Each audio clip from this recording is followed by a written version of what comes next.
এই ছেলেটা কে রে? একবার সরিও বললো না। আরে তোর তো ভাগ্য ভালো, ওর সাথে তোর কথা হয়নি। কখনো কাউকে ভালো কিছু বলেছে বলে তো আমার মনে হয় না। দেখলাম ক্লাসে একা একা বসে, কেউ সাথে কথাও বলেন। সবাই ওকে ইগনোর করে। এক্সকিউজ মি, হ্যালো, আমার কলমটা পড়ে গিয়েছে তো কি হয়েছে? তো উঠিয়ে দিন। আচ্ছা ঠিক আছে, থ্যাংক ইউ। ভালো থাকবেন আপু, আসি।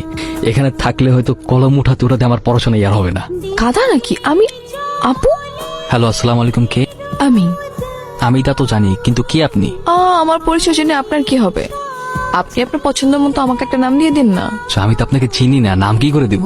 চেনেন না চিনে যাবেন, কথা বলতে থাকেন, আস্তে আস্তে এমনিই চিনে যাবেন। আপনি মেবি আমার ভার্সিটির কেউ, রাইট? যদি বলি হ্যাঁ। তা আপনি যদি আমার ভার্সিটির কেউ হয়ে থাকেন, তাহলে তো আপনাকে খুঁজে বের করে আমার বাম হাতের খেল। ওকে, তাহলে ডিল ডান। দেখি, খুঁজে বের করুন। বাবা ডেকেছো? তুমি নাকি বডিগার্ডদের তোমার শুধু ভার্সিটিতে যেতে নিষেধ করেছো? হ্যাঁ কারণ কি? বাবা, তোমার এসে বডিগার্ডদের জন্য আমার কোনো ফ্রেন্ড আমার সাথে মেশে না, আমার কাছে এসে কথা বলার সাহস পায় না। একটা মানুষ একা একা কতক্ষণ থাকতে পারে তুমি বলো তো? আমি তো বড় হয়েছি, এবার একা ছাড়ো। আমার মেয়ের লাইফ যাতে রিস্কে না পড়ে এই জন্য বডিগার্ড রেখেছি। আর বডিগার্ড রাখাটা আমাদের পারিবারিক রীতি। তুমি যদি অমতে পাঠাও ওদেরকে আমার সাথে, তাহলে কিন্তু ভার্সিটিতে জব অফ করে দিব, আর নিজেকে 4 দেয়ালের মধ্যে বন্দি করে ফেলবো না। আমি তো একটা মানুষ, আমাকে একা ছাড়ো প্লিজ, ভাল লাগে না আমার এইসব। রাত বেরোতে তো আপনার হাসাহাসি শব্দে ঘুমানোই যায় না। ওই হাসাহাসি করলাম। না, কেসটা আমি একটু একটু বুঝতেছি। তার নারী ঘটিত বিষয় মানুষ, লাভ কেস, তাই না? আসলে হয়েছে কি, ওই ভার্সিটির ফ্রেন্ড, আমরা একসাথে পড়ালেখা করি, ওই লেখাপড়া নিয়ে ডিসকাস চলতেছিল। ও আচ্ছা, লেখাপড়ার বিষয়ের কথা। না, এটা ভালো, তবে প্রেম ভালোবাসা কিন্তু ভালো না। কোথায় তুমি? আমি তোমার কথা মতো ইউনিভার্সিটির পিছনে যে পার্কটা আছে না, সেখানে চলে আসছি। আজকে ওকে দেখা হবে না আমাদের? হ্যাঁ আসবো তো, কিন্তু আগে দেখি তুমি তোমার বুদ্ধি দিয়ে আমাকে খুঁজে বের করতে পারো কিনা। যদি বের করতে পারো তাহলে তো দেখা হয়েই যাবে, আর যদি না পারো তাহলে তোমার কপাল খারাপ। তোমাকে কিন্তু ব্ল্যাক শার্টে আছে খুব হ্যান্ডসাম লাগতেছে। আমি কটা দিন যাবত পাগলের মতো তোমাকে খুঁজতেছি। কেমন মানুষ তুমি? একবারের জন্য সামনে আসতেছো না? যখন সামনে থাকি তখন তো একটু পাত্তাও দাও না, ঘুরেও তাকাও না। এখন তো কি? হ্যাঁ, আমি যদি সত্যি সত্যি তোমাকে চিনতাম, তাহলে তোমার উপর থেকে আমার চোখ কখনোই সরাতাম না। তোর এই অপমান আমি কোনোভাবে নিতে পারতেছি না, বুঝছস? তুই মায়ের খেয়ে ফিরে আসছিস।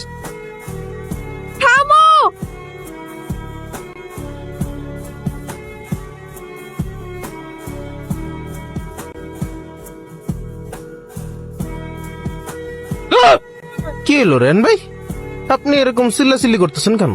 আপনি কি ভূত দেখছেন নাকি? ওয়াশরুমে তো কিছুই নাই।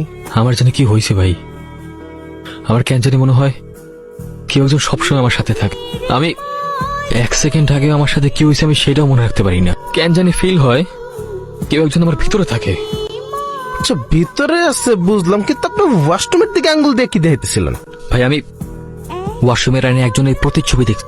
ওই লোকটা আমাকে কি যেন বলতে চায়, আর ও মনে আমার কাছে কিছুটা চাচ্ছে। নাউজুবিল্লাহ, কি কোন রেহান ভাই? আপনার উপরে কি কোনো জিন পরে ছায়া নামলো নাকি?